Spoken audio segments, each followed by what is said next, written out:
সহযোগী জামায়াত ইসলামী যে কাজ করছে, যে প্রতারণা করছে, যে অসত্য এবং প্রতারণামূলক তথ্যের মাধ্যমে এই জাতিকে বিভ্রান্ত করছে, এই ইতিহাস এই সভ্যতার জগতে অন্য কোনো দেশে পাওয়া যাবে না। জামায়াত ইসলামী দলটি আপনি জানেন মাননীয় স্পিকার 1941 সনে প্রতিষ্ঠা হয়েছিল। এরপর থেকে ধর্মের নামে, ইসলামের নামে, আল্লাহর নামে এই পাক ভারত উপমহাদেশে তারা যে প্রতারণা করে যাচ্ছে, এই উপমহাদেশে এই দলটির দ্বারা ইসলামের যে ক্ষতি হয়েছে আর অন্য কারো দ্বারা সেই ক্ষতি হয়নি। কি ছিল সেই দলের প্রতিষ্ঠাতা? মাওলানা আবুল আলা মওদুদী বলতেন, এইভাবে প্রকাশ্য জনসভায় লাঠি উঠিয়ে বলতেন, ও মোহাম্মদ কোন হ্যায়, আমার এই লাঠির যে শক্তি আছে মৃত মোহাম্মদ রাসূলুল্লাহ সাল্লাল্লাহু আলাইহি সাল্লামের সেই শক্তিটুকু নাই।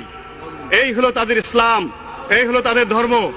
যদি ধরেন আর ইতিহাস পিছনে যান, জামায়াত ইসলামী যে তথ্যের ভিত্তিতে রাজনীতি করে সেই তথ্যকে বলা হয় মওদুদিবাদ। মাওলানা আবুল আলা মওদুদী যে তথ্যের ভিত্তিতে রাজনীতি শুরু করেছিল তাকে বলা হয় ওয়াহাবিবাদ। 1756 থেকে 1786 খ্রিস্টাব্দ পর্যন্ত সৌদি আরবের মাটিতে এই মাওলানা আবু ওয়াহাব নজদি যে রাজনীতি শুরু করেছিলেন, আল্লাহ রাসূলকে অবমাননার রাজনীতি, যে রাজনীতি শুরু করেছিলেন সাহাবা একরামদের অবমাননার রাজনীতি, সমস্ত 10,000 সাহাবীদের সমস্ত কবর তিনি ভেঙে চুরমার করে দিয়েছিলেন। এবং তিনি একই কথা বলতেন যে মুহাম্মদুর রাসূলুল্লাহ এবং তার সাহাবী যারা মারা গেছেন তাদের ন্যূনতম শক্তি নাই, তাদের কোনো ক্ষমতা নাই, তাদের কোনো মর্যাদা নাই।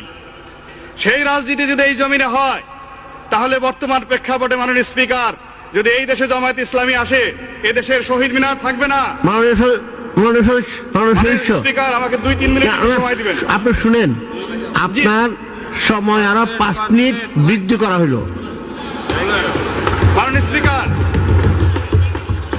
যদি জামায়াত ইসলামী এবং তার দোসরেরা এই দেশের রাষ্ট্র ক্ষমতায় পুনরায় আসে, কি হবে?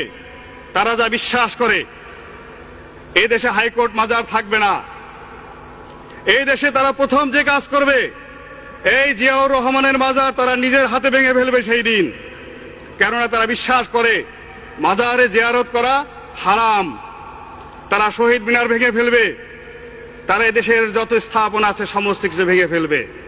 তারা মুখে বলে ইসলাম, আর কর্মে তারা কি করে? তারা মৃত মানুষের কবর জিয়ারত করাকে মনে করে হারাম। আপনি দেখবেন জামায়াত ইসলামের মসজিদগুলোতে গিয়ে তারা নামাজ পড়ে, নামাজের পরে তারা মুনাজাত করে না। তারা মুনাজাত করাটাকে বেদাত মনে করে। তারা সফর করতে নিষেধ করে। তারা এমনকি বাংলাদেশে যে দ্বিতীয় বৃহত্তম জামাত হয় তাবলিগ জামাত, এই তাবলিগ জামায়াতের, বিশ্ব তাবলিগ জামায়াতের জামাতটাকে তারা হারাম মনে করে এই জামায়াত ইসলামী। এইভাবে তারা ইসলামের নামে দেশ এবং জাতিকে বিভ্রান্ত করতেছে।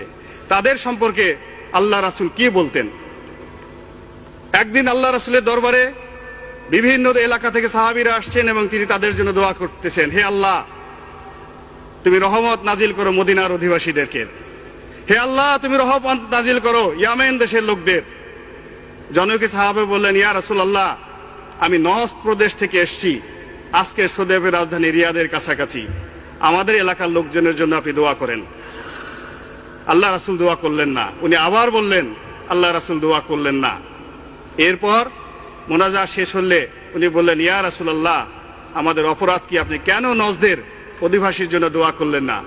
আল্লাহ রাসূল বললেন, তোমরা শুনে রাখো, ওই নজদ প্রদেশ থেকে এমন এক মানুষের উদ্ভব হবে যার উপাধি হবে শয়তানের শিং, এবং যার দ্বারা এই জমিন ইসলামের, নবুয়তের, খেলাফতের যে ক্ষতি হবে, এই ক্ষতি আর কোন সম্প্রদায় দ্বারা অতীতে কখনো হয় নাই।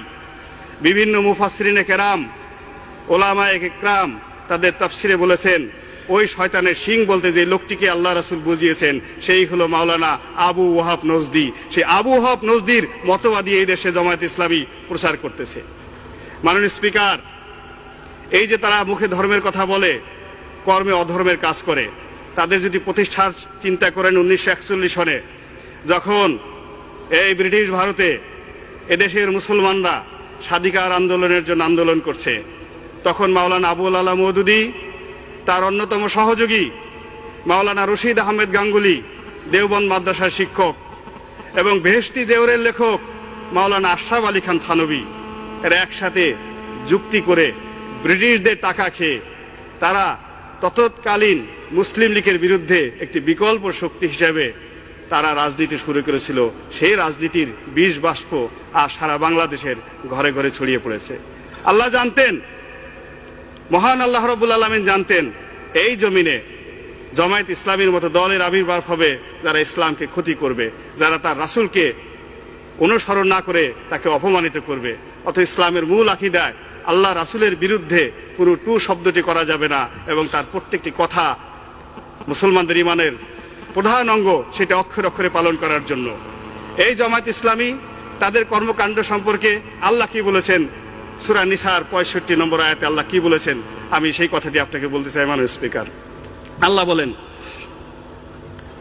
ফালা ওয়া রাব্বিকা লা ইউমিনুনা হাত্তা ইউহাক্কিমুকা ফিমা শাজারা বাইনাহুম সুম্মা লা ইয়াজিদু ফিহি আনফুসিহিম হারাজান মিম্মা ওয়াকাযাইতা ওয়া ইউসাল্লিমু তাসলিমা।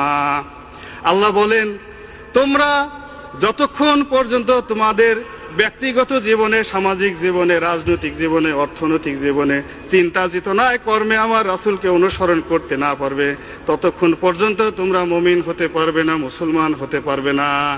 মাননীয় স্পিকার, এই আয়াতটি দ্বারাই বোঝা যায় যে জামায়াত ইসলামী বাংলাদেশে আসলে কি করছে এবং তাদের ধর্ম এবং তাদের মতবাদ সম্পর্কে এদেশের মুসলমানদের উপরে আমি দায়িত্ব দিলাম, তারাই বিচার করুক। মাননীয় স্পিকার, আপনাকে ধন্যবাদ। ওয়া আখিরু দাওয়ানা আনিল হামদুলিল্লাহি রাব্বিল আলামিন। আসসালামু আলাইকুম ওয়া রাহমাতুল্লাহি ওয়া বারাকাতুহু।